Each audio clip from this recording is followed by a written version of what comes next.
What's up, y'all? Welcome back to the channel. Today we're going to be talking about the 5 things you can easily do to improve your solo queue ranking and help you get more RP. I've hit Masters 100% solo before and I still gain a lot of my RP while solo queuing, and I think these tips are some of the biggest reasons why. These aren't skill-based tips, so don't worry, even if you're not like a super mechanical player, you can still apply these. First thing I want to talk about is playing your life. This is one, the most important thing, but two, also the most complicated. I'm not telling you not to fight or to be ready to rat the moment shots start going off, but you have to prioritize keeping yourself alive over killing someone. Quick example is when you're having a close 1v1 fight with somebody and you're both one shot. If you're not forced to finish that fight, you should probably try to heal. If you get knocked there, you're leaving the randoms 2v3. Best case scenario, they knock your guy that's one shot and it's still 2v2, and we all know not to trust randoms to win a fair fight. Solo queuing, you gotta be prepared to carry 90% of your team fights. I know it's annoying because it's a team game, but that's really just the reality of the situation. Going down early in fights is always bad, but when you're solo, it's usually a death sentence. Next tip, which is somewhat related, don't 50-50. For those who don't know what that means in the context of Apex, basically any situation where the result comes down to luck.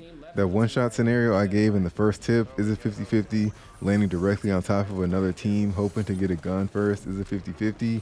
Taking a no-cover 1v1 is a 50-50.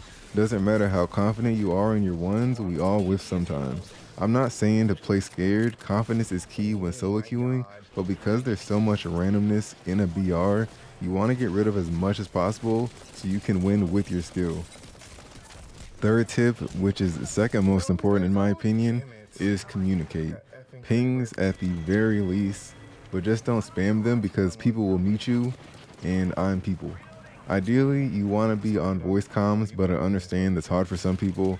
I know women get harassed for no reason sometimes, and I know a lot of console players stay in party chats, but it's just something that's worth it most of the time. I've honestly been called a hard R just for talking before. Some people are trash. It is what it is. The point here is, information on Apex is so valuable, you want to get and give as much of it as you can.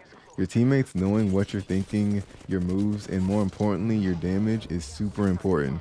You can do like 500 damage in a team fight, but if you get no knocks or don't call out your damage, your teammates have no idea how to play that. That's why characters like Bloodhound and Seer can always stay relevant. The skin makes it easy for everyone to gather that info. Number 4, be humble. This is kind of a weird one, but hear me out. A lot of the times I'm ranking, I keep my good badges in my banners. I'm talking like the 4K, 20 bomb, masters, etc. Not to flex, but just so my teammates get the idea that like I'm at least decent at the game. Most games, I assume I'm the best on the team and I'll make my calls based on that. But if I'm like D3 or something and I queue up with somebody who's already D1 or masters, I have no issue taking the back seat. Clearly that person knows what they're doing, and just like me, they probably just want another good teammate, so I'll just back them up and listen to their calls. The same way I hope one of my Hearthstone teammates will listen to me, I usually listen to them, and it works out pretty well. There are some insane players you'll queue up with sometimes, you just have to recognize them when you see them. The key here is that you want to be the teammate that you wish you had. You never want to be that dead guy calling your teammates trash. The last tip I want to give, play whatever legend you want.